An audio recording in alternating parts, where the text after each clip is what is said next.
Hello and welcome to Roadmap 2023, our election issues and personalities tracking program. I'm Ladi Akeredoluale. Thanks for joining us. My guest on today's edition says securing Nigeria is not just a question of equipment and personnel, but also of providing the indices of a decent human existence, such as education, health, and social benefits for the vulnerable, which will be done if he's elected president in this month's election. My guest also thinks that the system is rigged against the youthful segment of the country, and that if the country is to make progress, it must break the hold of those described as buccaneers on the livers of political power. Roadmap 2023 talks to human rights activist and presidential candidate of the African Action Congress Party, the AAC, Mr. Omoyele Sowore. Omoyele Sowore, thank you for your time. Welcome to the program. Thank you very much for having me. Let me begin from the statement that this has been described, the 2023 elections have been described as an election of the youth, and you would fall squarely within that bracket. But then those who have pointed out that it is a youthful election also point out that there seems to be the absence of a strategy among those in that bracket to ensure that one of them is the one who wins the coveted seat, including someone like you. What do you make of that assessment? Is it valid? Well, it's not valid considering that everybody is pushing an agenda that promotes the old system. And once you have that, once you have adults who, or older people who are politically in control in Nigeria, who are financially in control of the political space, then it doesn't matter which strategy you use. And this includes also our brothers and sisters in the media who promote frontliners who have no strategy at all, have no manifesto, who don't attend to interviews as frontliners. So the strategy that's needed for someone to win an election is for them to be able to speak potentially to the greatness of their ideas and how that can promote a better society. And that is well done by young people in the race. But the question is, do the young people have the war chest to bribe people to fill a stadium? The answer is no. Do young people have the capacity to go out there and get their ideas aired to masses of our people who want to vote? Yes, but is the medium out there to do that also not susceptible to the old style of politicking? That's where the issue is.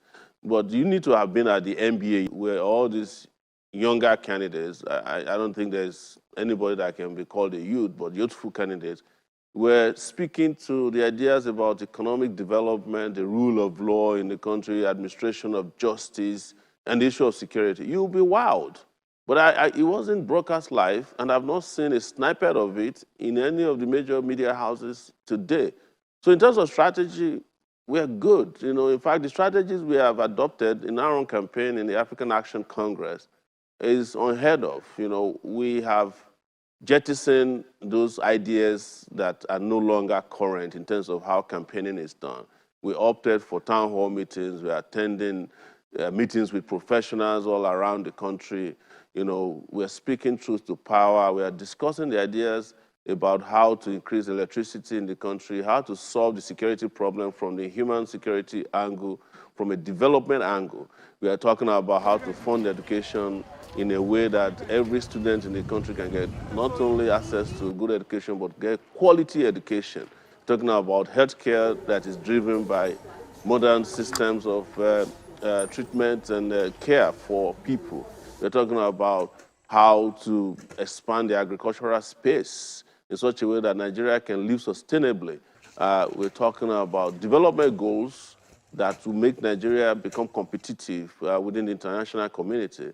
But people who are supposed to be promoting these ideas, of course, don't do that deliberately because I think they prefer the old system to be in place and it's in the interest of the older generation. So that's the real issue. So when you have that, then you start questioning whether there's a strategy. But when you look at the strategies adopted by our party, by our candidates, you will know that they are the best. And they were the best in 2018 when people claimed that we didn't win in an election that did not happen. So strategy is fantastic. But in terms of why you in the media and others, I'm not talking about you specifically, refuse to broadcast these ideas is what we should be talking about and should be concerned about. Given that, of course, I'm not going to stand in defense of the media. Perhaps all I can do or say in that respect is that I know that we and as channels, we have always provided the platform for everyone to air their views. But I want to go back to the question I asked.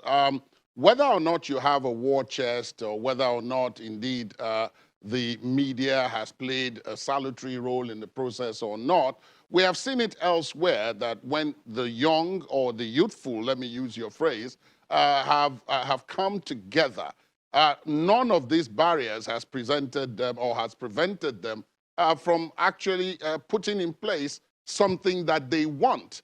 Because they have the numbers, and democracy is about numbers. But you referenced 2019. One of the reasons many people gave in 2019 for why the youth or the youthful candidates did not seem to make much of an impact, put aside whatever else may have happened, was that, first of all, there were too many of you, and that when it was opportune for you to kind of form some kind of alliance, it broke down. And many people were saying you guys had learned nothing from those who were older than you. It's from that context that I'm coming when I ask the question, why does it seem to be that the youth themselves, given that they have the numbers, are not able to impose their will on the system, no matter how that system is skewed against them?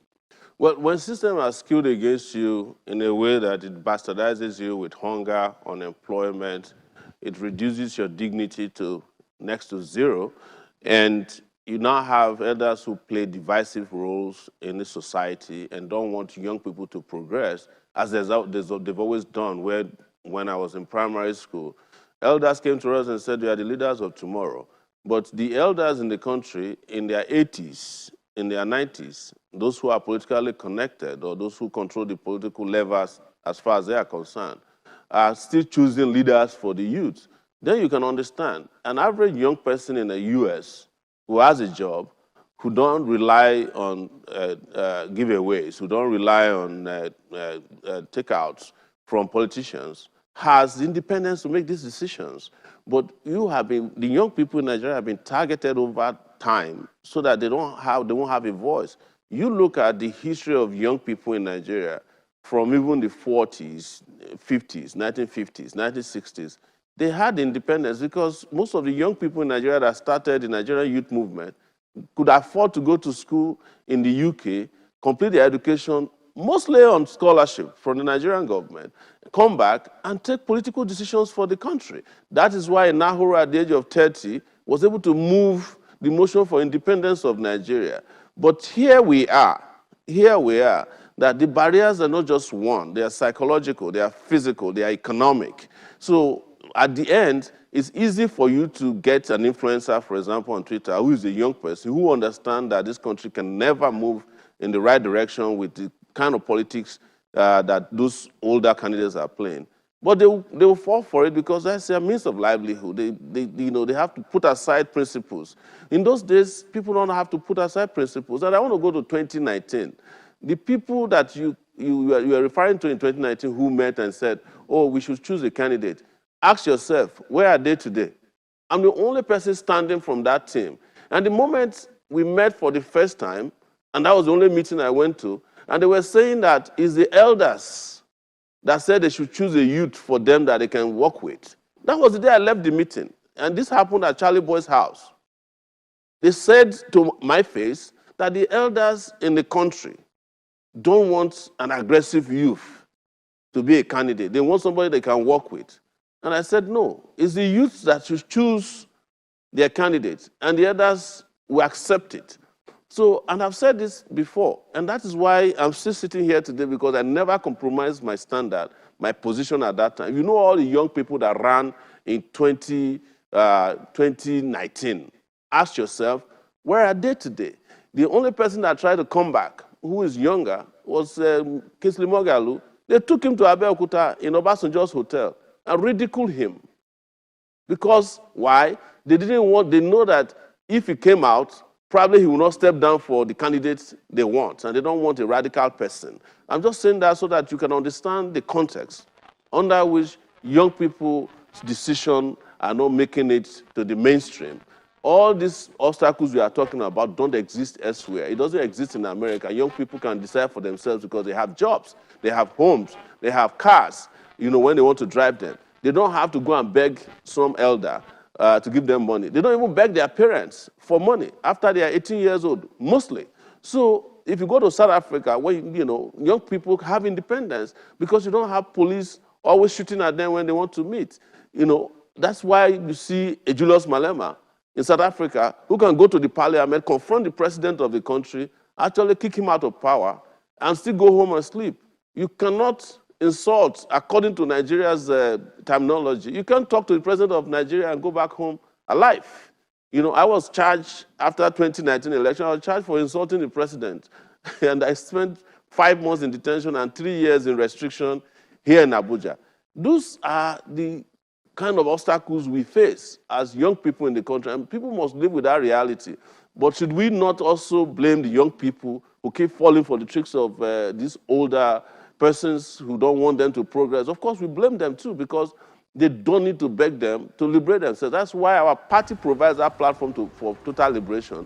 And I'm the only candidate, and I can say it anywhere, who you probably have met or known, who doesn't have any ties to the old system of this country, the old political system. They didn't send me to school, they didn't find me a job, and they didn't make me. Everything I had in life, I worked hard for it. And that's why they find it difficult to relate with, the kind of concept of politics that we exude. And the confidence with which I say to them that, look, I don't have to beg anybody. I'm not going to meet anybody in his house who has ruined Nigeria to endorse me for a political office. Never. And that is why we are different. This is our position, and it remains the position of credible youths in the country. And you'll be surprised that these youths might just take that position that you have been waiting for. But it doesn't have to be endorsed by the same political buccaneers in the country who have made this country ungovernable or turned into ungoverned spaces today. Let me ask you then, because the way you have come out across it, and I know you have been at this for a very long time. You and I have related officially and unofficially for more than 30 years, so I know where you're coming from. So I guess the next question will be, why do you persist then? Because if the system and the obstacles are as you have described, then why do you persist? If in 2019 all of you met the way you've explained it, and at the end you couldn't come to some kind of agreement. This is 2023. Why is it that you persist? Because all the obstacles you describe are still there now in 2023. What is happening here is that some people, and a lot of us, have a historical duty to break these bonds. We have a historical duty to break our chains. You could ask the same thing of Malcolm X. You could ask the same thing of Martin Luther King. You could ask Mandela why he decided to sit down in jail for 27 years instead of signing up to the apartheid regime and becoming a minister a few weeks after he was detained, when they asked him to surrender to them and dismantle the ANC. You can ask the same of those people who persisted against colonial rule. Why don't you just let the colonials continue, since we feel inferior to them? So I don't accept that, and a lot of people don't accept that. Those who are queuing up to buy petrol at 1,000 naira per liter don't want the situation to persist. Those who are looking for new naira notes that they claim were redesigned don't want to persist in this condition. Those who are sick and don't have hospital care at this point, those who are dying on our roads, and those who have spent 9 months at home instead of 2 semesters already gone, don't want the situation to persist. I don't want also to persist in misery. I don't want to live in a country of my birth in which I'm a prisoner inside the country. So we persist against all these odds because we deserve better. there's no point debating surrender. The people and the only conditions that must surrender are the oppressors and the oppressive conditions and the bondage that they have put our people. Those are the people that must be forced to surrender. Not me. I've persisted against this, or like you said, since I met you for the first time around 1993, and that's 3 decades ago. So, and a lot of things have happened since then. If we didn't persist in 1993, we wouldn't have democracy in 1999. So if we didn't persist in 2007, we would have had Obasanjo continue his third term. If we didn't persist under Yar'Adua, Jonathan would not have become president, the first person to come from Ijaw land. So the persistence is done so that we can break the yoke of oppression and the burden placed on our people to perpetually live in misery. It's unacceptable, and we must persist against it so that we can live a better life. If we don't, our children deserve better. Now, one of the things I noted, and which came to me as some kind of surprise, because that went against the grain of what most people were saying, was that the electoral process has evolved over time as well and has become, in their words, more credible and more trustworthy, has produced more outcomes that reflect more and more the will of the people as we have gone down the democracy trail. But I noted that you and your party expressed some level of distrust in the electoral management body. And I was wondering what that was for, because given everything that we have been told, we should expect that this election will be free and fair, at least coming from the angle of preparations and processes that have been put in place to ensure that. You don't agree? No, I don't agree, because it is not true that our electoral process has been credible over time. The last time we saw a credible election in this country was 1993. And because it was credible, the political class annulled the election. It's the reason you saw me standing up in that meeting with the former head of state, who is the chairman of the National Peace Committee, telling him that I have disagreement, fundamental disagreement with their generation for doing what they did. Had we allowed the kind of election that happened in 1993 to persist, Nigeria would not be signing peace accords during elections as we are having now, because it mainly signifies that elections are war. The other part of it is to look at the psychological part of it on the citizenry. If elections are credible and better, why is it that people have lost faith in elections in general?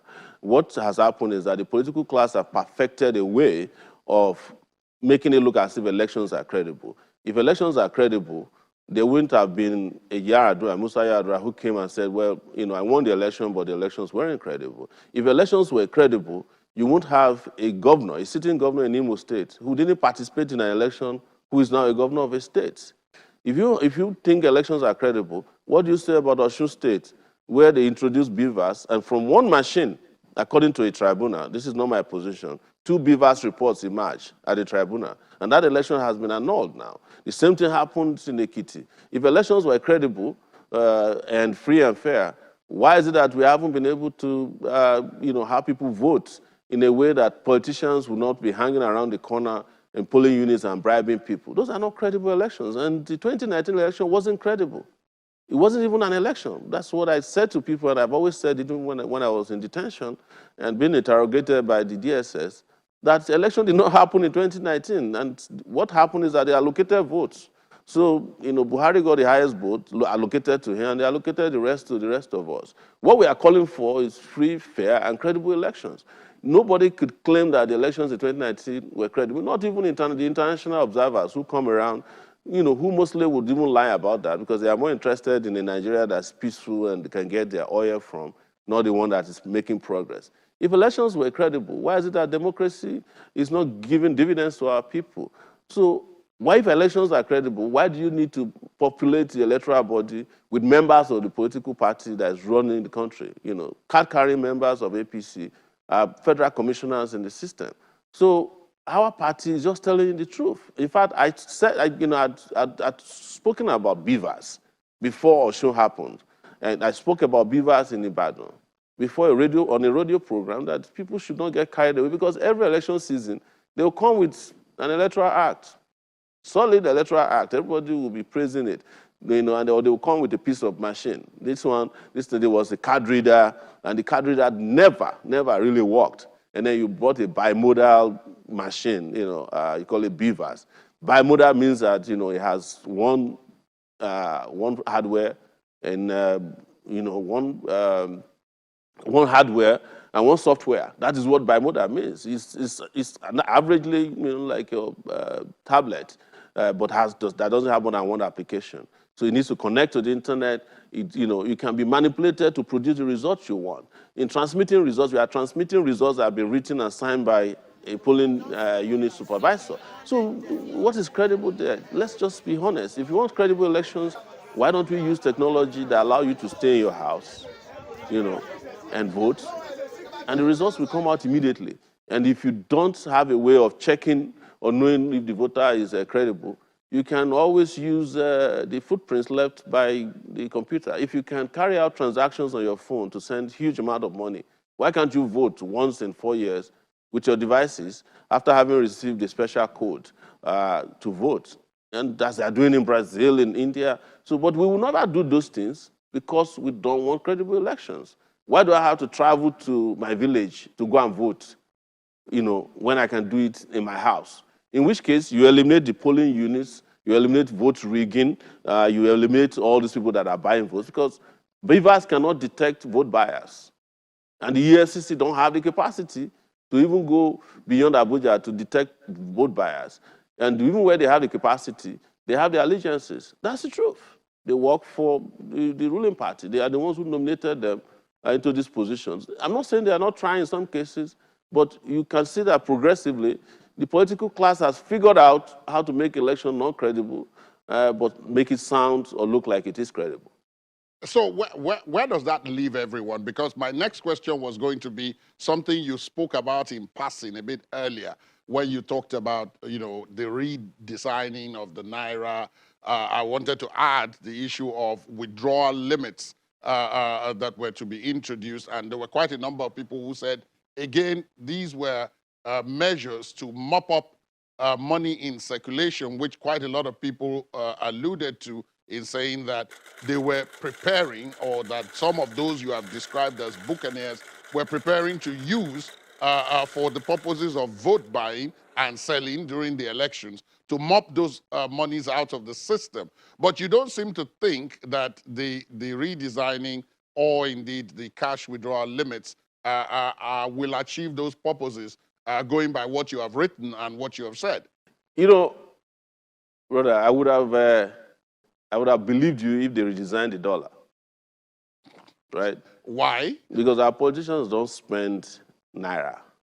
They use dollars. And, one thing you should know about Nigerian political class, or anybody in this kind of government you have in place now, if they ever know that a particular policy will favor the masses, they would never engage in it. I'll tell you that for free. So you go and redesign the Naira, which never happened. The Naira was not redesigned. They just poured dye on the Naira. If you spend the 1,000 Naira now, after a while in your pocket, it will turn to the old one in color. This is called filtering. They use Snapchat for it. So you've seen different brands of this Naira. They are weak. They are properly designed. I don't even think they have security measures. But what I'm saying to you is that an average bank, all right, will first and foremost service politicians before they will get to the masses. What am I saying? If you are rich in this country, you can get the bank manager to bring money to you on a Saturday, on Sunday, they can meet you in church with a bullion van. That's not a problem. It's the masses. Have you ever seen a governor queue up trying to withdraw the new Naira notes? Or have you even seen a councillor withdraw, queue up? It's the poor people that are, and my concern now is that the poor people who might want to vote will now have the little money to even travel to their villages and come back. They have already gone and spent whatever they had during the Christmas and New Year. So if you are going back to Tukpo from Abuja, or you are going to the southeast to go and vote now, you might think twice, because that's where your polling unit is located. All right? Nigerian leaders, Nigerian officials never do anything that will favor anybody. Look at the fuel scarcity. You are subsidizing fuel. It is scarce, and it's scarce in the election year. So even if you have money, the limited you can withdraw. You still have no money to go home because the cost of transportation is triple or even 4 times what it used to be. Even to go and vote in your polling unit within the city, you will not find transportation. So why are we here arguing about something that makes no sense to me? It's the same way I was sitting in detention when they closed the borders. People were praising it. They sponsored people to be praising border closure. It turns out that they didn't close the border for certain people. They closed the border in the south, they opened it in the north. We are smarter than being fooled by these guys who are running the country. At the same time that they're saying, oh, they have to redesign the naira and put limitation on what you can withdraw. Have politicians stopped having big rallies? Don't you see APC rallies? If they're affected by the monetary policy of redesign of the naira, they would have shut down their operations by now. Because it takes an average of 500 million for the big parties to hold a rally in any major stadium to fill it up because they pay people. It's a contractual agreement between, there's a cottage industry of people who hire people to be at rallies or move people from one rally to the other interstate. That's why we don't do rallies. Because it's an abuse of over-abused people of Nigeria. You don't have it. You have not presented any evidence of this. You haven't presented any evidence of this. I haven't presented any evidence that. Yes. No. I presented to you the evidence that. No, there was a guy from the Labour Party from Ogun State who came on TV, on Arise TV, to say that how much they were paying per head, and I would imagine that APC will be paying way more than that. He said he's a party chairman in Ogun State that they cost them 100 million to do rally. They were the one they were doing in Ibadan. He said it, and nobody has disputed that. There was another case in, I think, Benue, where some people came out and said, they are support groups and they haven't received money, and they went and blocked the home of the chairman of the party. That one is a well-known fact. They said we want to cover up the politicians. So how much? They actually do buy people to attend their rallies per head. How much are you spending on your activities in the AAC? Surely you couldn't be that the AAC does not spend money. Because politics is about spending.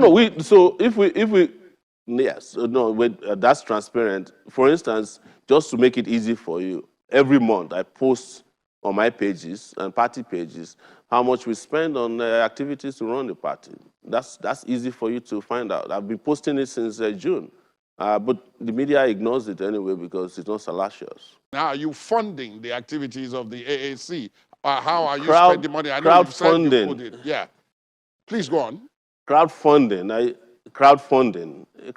is, I have one single account for Omoyele Sowore presidential campaign. It's a Zenith Bank account, and I can tell you the account number, but you call it adverts. So yes, it will where be an people advert. donate, I ask for free donations, and they donate, and that's the money I spent, and in addition to my lunch money sometimes. What do you mean by your lunch money? Money that I'm supposed to use to eat. I spend it on campaign activities, my private money. Okay, that's what you mean. But I ask these questions, I raise these questions because, again, when we speak broadly, it's good that we can speak broadly, but when we come, to the nitty-gritty of it, because now in 2023, the elections are close by. You intend to participate, as you have said already on the program. I'm participating. Yes, I've been participating in elections since June. That's what I mean. No, what I mean is that you will be participating in the election on February the 25th. That's what I mean. Yes, I'm a candidate. You're a candidate for the election. That's what I'm trying to say. Yes, you're a candidate for the election. Why do you think you could win? Well, because a lot of people in their millions are tired of this old system of doing politics. They are tired of hunger, starvation. They are tired of scarcity. They are tired of terrorism, banditry. They are tired of corruption in this country.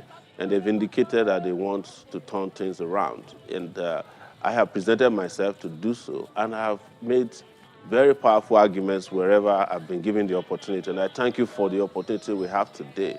And you attest to my credibility of 30 years, consistency of 30 years, honesty of 30 years that you have known me personally. Most people don't know this, especially people who we refer to as children of democracy. People were born around 98, 99, when I left the country and spent 20 years in the US.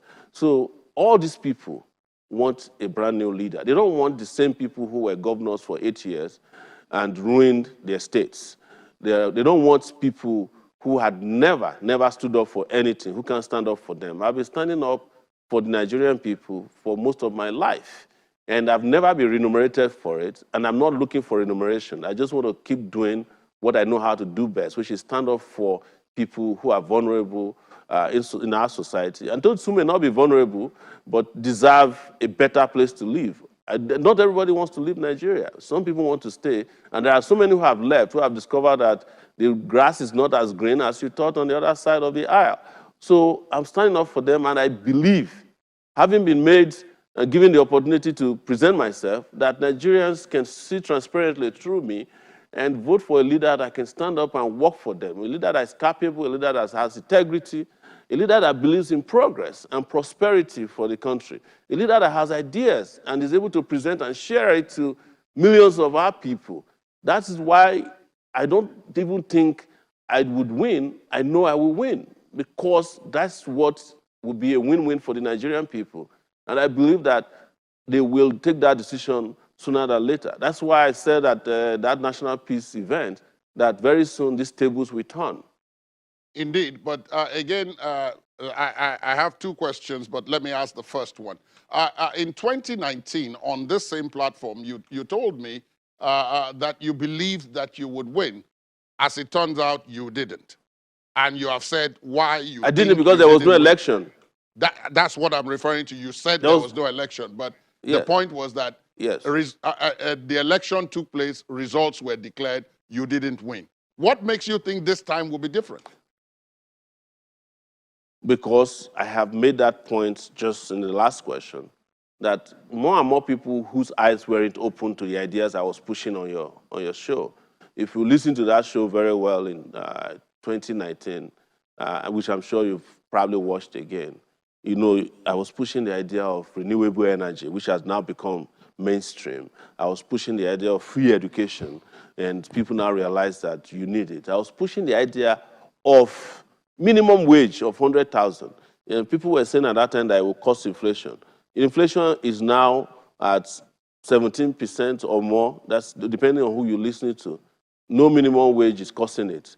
What is causing the inflation now, since you are still paying the old, ragged minimum wage? The truth is that all these ideas that I put out there, there's nobody who can defeat those ideas if we had free and fair election. Anybody who wants to call me a loser in an election must be prepared to hold free and fair election. Then we would congratulate the winner.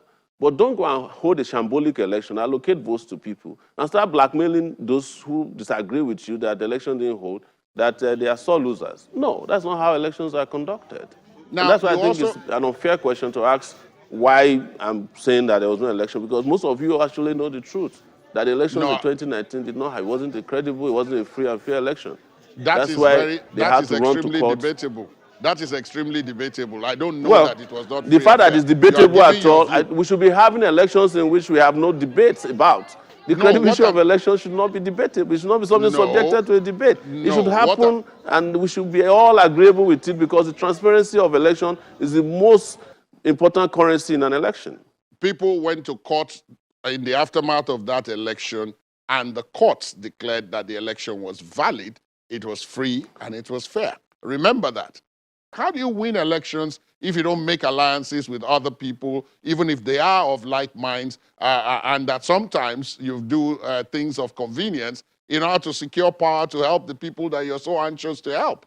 In this election, we've been the only party that had a solid alliance with the PRP. There is a PRP vanguard, the original PRP, that was started by Malam Aminu Kano, which this former governor of Kaduna State, Balarabe Musa, continued. We made an alliance with them. We met in Kano. It was announced everywhere. That's the best alliance that has ever appeared out of this election circle. And you know about it.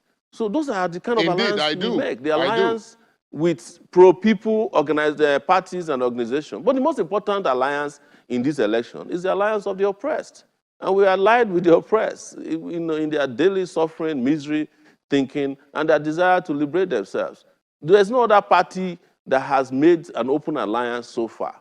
Whether it is the APC, PDP, or Labour Party or any other party. We are the only party who has openly entered into a PRP Vanguard alliance. It's a well-known established fact. And these are the real kind of parties we should be aligning with.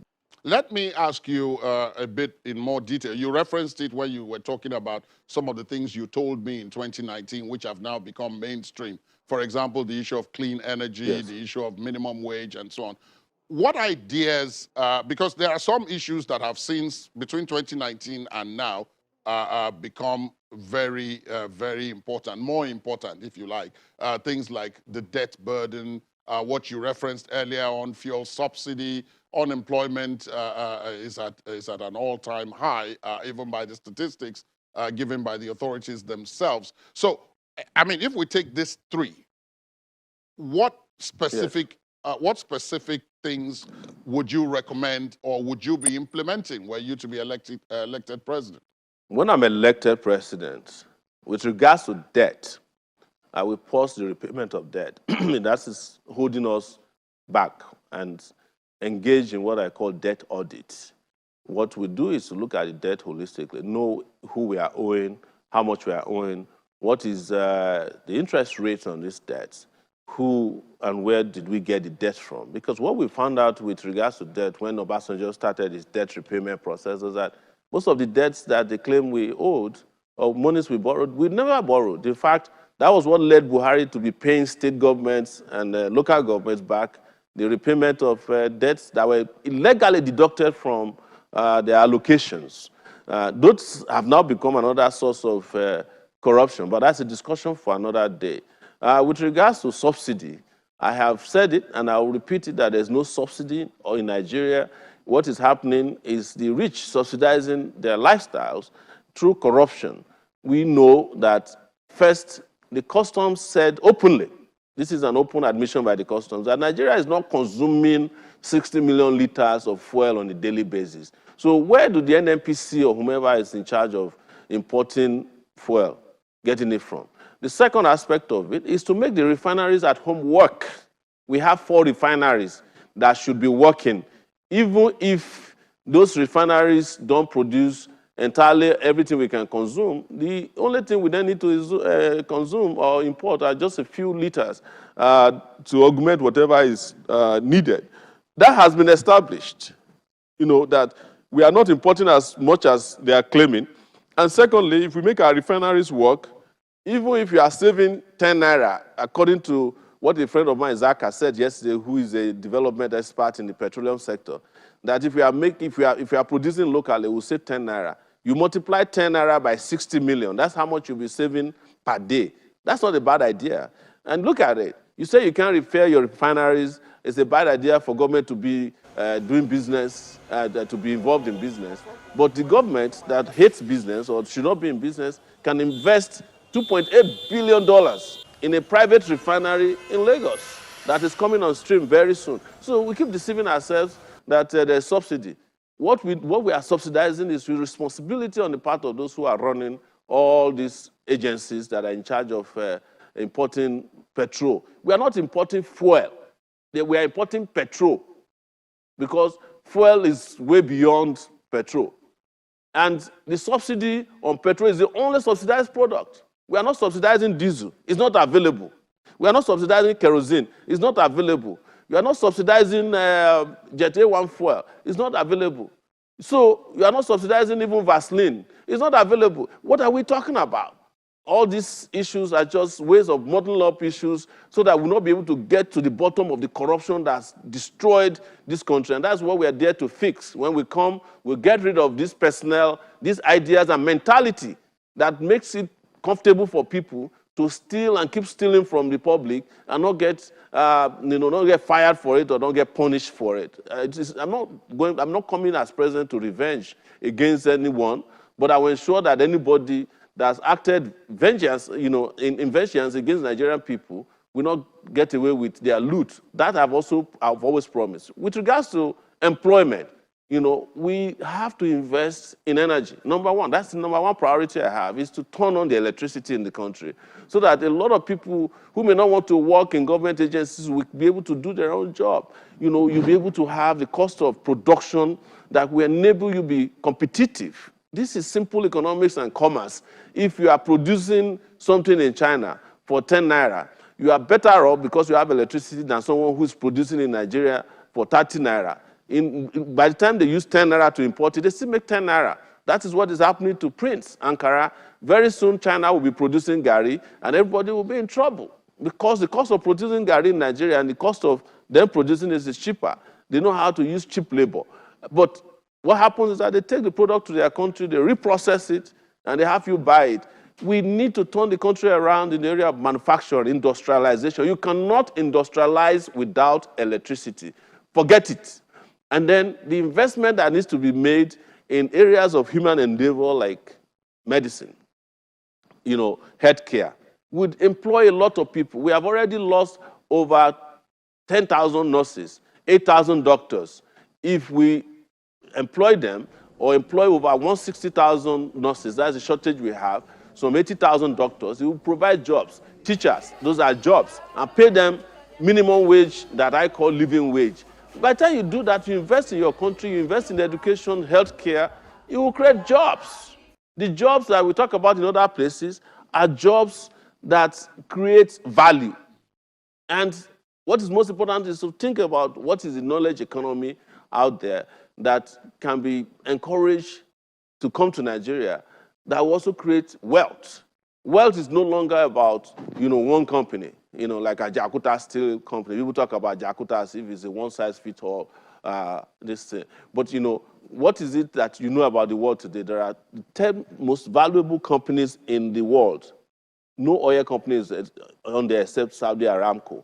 Now, the reason why Saudi Aramco is doing well is because government is tightly regulating and controlling how oil is sold and how the revenues and proceeds are returned to the country. Here, nobody accounts for it. We haven't got a dime from selling crude from the NNPC in the last 9 months. I didn't say it. It was the central bank governor that said it. How about security? Because that is the other existential threat. You referenced it when you talked about, people not being able to walk on the roads, not being able to travel, not having to go long distances to vote. When you were answering that question, what do you intend to do about security? Well, you cannot also talk about security without a holistic approach to it. The most important level of security Nigeria needs is human security, and they are tied to finding employment. They are tied to, solid or fair wages. They are tied to energy in this country, and then most importantly, they are tied to security agencies doing their real job for which they're hired. And people love to talk about the policing a lot. They love to talk about the army and all that.